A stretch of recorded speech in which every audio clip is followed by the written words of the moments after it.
All right, we are continuing on our soil extravaganza and talking about soil composition and properties. So here we're looking at the similarities and differences between properties of different soil types. So we've been doing some of this in our lab, water holding capacity, the particle size and composition, and then some of the other physical and chemical properties of soil. So all of our soil lab is really testing how soil forms, but also the composition of soils. So the first thing that we should talk about is particle size, the texture, and the porosity. So remember that the rock portion of soil, is made up of 3 different particles. Biggest to smallest, sand is the largest, then silt, then clay. So sand, then silt, then clay. The soil texture is the percentage of sand, silt, and clay that's in a soil, and it always adds up to 100. So for example, 40, 40, and 20, so 40% sand, 40% silt, and 20% clay. You guys are going to be doing that when you do your jar test in the lab, and you're going to measure how much of each of those particles there are, and you'll use a soil triangle to calculate that, which we'll look at too.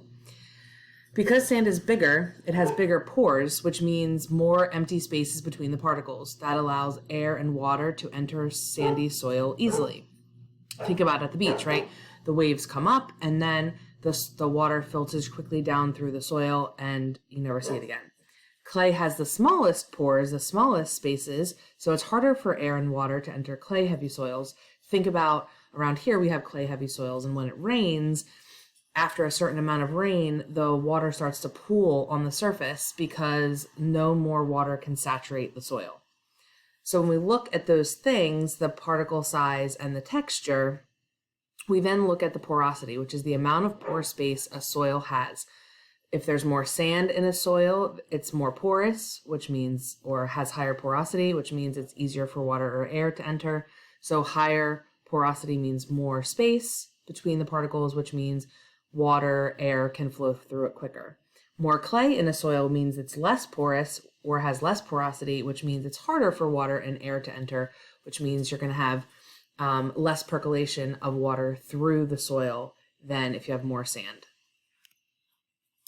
So the soil texture chart, which is what you guys are doing, the mason jar soil test, the soil texture is determined by clay, sand, and silt percentages. For example, a loam is 40% of sand, 40% silt, and 20% clay, or 45, 35, and 20. So similar to those things. And if you look at the soil chart here, first you go this way for sand. So we're at 40% sand, so we're going to draw our line straight up here. Then 20% clay, okay, here, coming across, and then 40% silt, and those should all connect. So wherever your 3 lines connect, that is where your soil falls. So if you do this one, 45% sand, you're going to be up this way, and 20% clay, and then you should be 35% silt. What's that?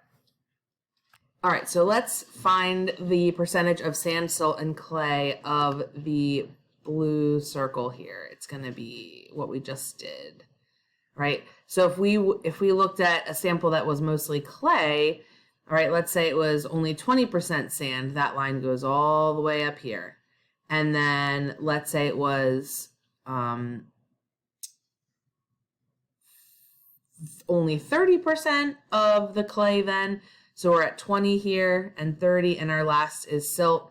So it would be 50%. That's what's left. It'd be right here in this category. So you're going to use the soil triangle in the lab, and we'll talk a little bit about that in class as well. All right, so there's that one. All right, let's do this clay one. Take a second and figure out what's the percentage of sand, silt, and clay of that blue circle.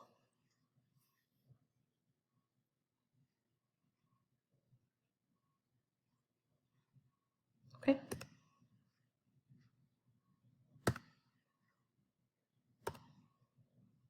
Okay, so 30% of sand, 50% clay, and 20%. All right, so porosity is then going to impact permeability and water holding capacity. So the more pore space within a soil, the more porous it is, which means more water is going to filter through. So porosity directly affects the permeability. That's how easily water drains through a soil. More porous or higher porosity means more permeable or higher permeability. So there's a positive relationship between porosity and permeability. Water holding capacity is how well water is retained or held by a soil. So if it's got a lot of pores or if it has high permeability, you could assume that it's going to have lower water holding capacity. So the porosity and the water holding capacity have an inverse relationship with each other. Those things affect soil quality and soil fertility because soil that's too sandy allows too much water to permeate through and doesn't allow for roots to absorb them, and it can easily dry out. Clay heavy soil, or soil that has high amounts of clay, doesn't let the water drain to the roots, or it waterlogs it. So basically what that means is after a while, that water, there's no oxygen getting to the roots, and so then basically the plants drown, which is what I often do to my plants. I put too much water. The best soil for most plant growth is the loam, which is a relative balance between porosity and drainage, with like a good water holding capacity. So if you tested your soil in the water in the lab that we did and you found that your soil is loam, then it's probably very good for growing crops, plants, any type of organism, especially if you're thinking of crops for food. Soil fertility is the ability of soil to support plant growth. So it needs to have the right amount of nutrients of nitrogen, phosphorus, potassium, magnesium, calcium, and sodium. Factors that increase soil nutrients are things like organic matter, humus, decomposer activity. So organic matter releases nutrients. So if you have organic matter sitting at the surface, that's going to eventually break down into that humus layer, which is going to hold and release nutrients. That zone of alluviation is going to allow that to be released into the topsoil.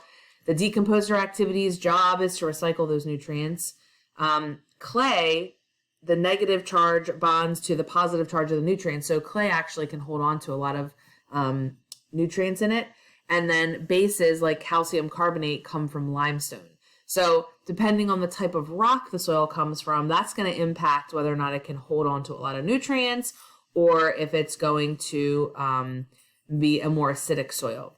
Factors that can decrease soil nutrients are acids. They leach positively charged nutrients. They remove those positively charged nutrients. Excessive rain or irrigation can also remove nutrients. Excessive farming is going to remove the same nutrient over and over again. And the erosion of topsoil, obviously, that topsoil is that healthy soil that's going to allow nutrients to stay and plants to grow. Also, the water impacts soil fertility because it needs to be able to hold water, but not too much water. So if you have too high of a water holding capacity, like we said, it's going to drown those roots. So you need aerated soil, which comes from biological activity. Those decomposers like earthworms, like pill bugs, those are going to help to aerate the soil and open up little pore spaces. Compost, humus, and organic matter, those help to hold on to water as well. Having the right clay content, and then root structure of organisms, because roots, as they grow out, they open up soil and loosen up soil in certain places. Those are my roots. Factors that decrease water holding capacity are compacted soil from machines or livestock, erosion of topsoil, too much sand, and then also root loss. Oh, there goes my dogs. So characteristics and tests of soil quality, which is we're doing most of these, are the texture. So we're doing the texture, the soil triangle test, the soil in a jar. We're doing that. That tells you how porous or permeable the soil is. The time for water to drain through, that permeability or percolation, as we're doing in our lab. We're going to be doing that as well. The pH tells you how many hydrogen ions there are, or how acidic or basic the soil is. More acidic soil means less nutrients. The color of soil, you can actually look at a soil book and compare the colors. The darker the soil, the more humus there is, which means more nutrients and more moisture usually. And then nutrient levels, you can measure ammonium, nitrates, phosphates, potassium, things like that. Higher nutrient levels means more plant growth. So low level could mean like depletion of soil quality. So This practice FRQ, identify and describe one test that can be conducted on a soil sample. That should be easy for you now since you've done the soil extravaganza. Explain how the results of the test could allow you to give advice to a farmer trying to grow crops in the soil. Dogs, stop. Stop. Oh my goodness. It is a hot mess express. So, jot that down in your notebook and we will be continuing our soil extravaganza this week. Have a good day, guys. Also remember, you need to grow through what you go through. Have a good day.